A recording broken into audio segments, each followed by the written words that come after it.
ఆడపిల్లల జోలికి వెళ్లినా, నేరాలు చేసిన నేరస్తుల గుండెల్లో రైళ్లు పరిగెత్తిస్తాం.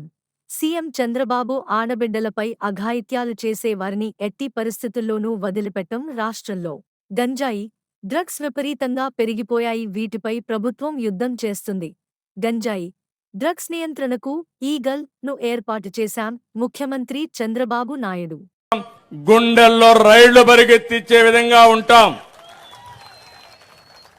వీళ్ళ మైండ్స్ అన్ని ఖరాబ్ అయిపోయినాయి.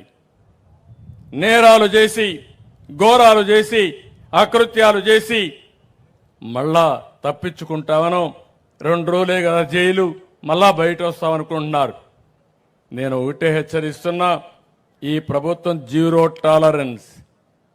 ఎవడైనా సరే ఆడబిడ్డల జోలుకొచ్చినా, ఈ గడ్డ పైన నేరాలు చేయాలనుకున్నా అలాంటి వాళ్ళు మాత్రం ఎట్టి పరిస్థితుల్లో వదిలిపెట్టం, ప్రజాహితం కోసం అని మరొక్కసారి మీ అందరికీ విజ్ఞప్తి చేస్తున్నా. ఇలాంటి జరిగినప్పుడు అనిపిస్తుంది, ఏం చేయాలనో మీరు కూడా ఆలోచించుకోవాల్సిన అవసరం ఉంది.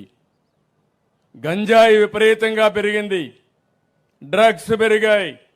ఈరోజు మీరు చూస్తున్నారు, ఒక విధంగా గంజాయి పైన యుద్ధమే చేస్తున్నాం. డేగా కన్నులు పెట్టాం. ఎవడైనా సరే గంజాయి తాగినా, గంజాయి ఉత్పత్తి చేసినా ఎట్టి పరిస్థితుల్లో ఈ ప్రభుత్వం ఉపేక్షించదు. అదే మరి డ్రగ్స్ కూడా మనందరం కూడా ఆలోచించుకోవాల్సిన అవసరం ఉంది. మన పిల్లలు కూడా ఆలోచించుకోవాల్సిన అవసరం ఉంది. ఇలాంటి స్వచ్ఛమైన ఆలోచనలు మీరందరూ ఇంట్లో చేసినప్పుడే ఈ రాష్ట్రానికి మేలు జరుగుతుందని చెప్పి కూడా నేను మీకు తెలియజేస్తున్నా.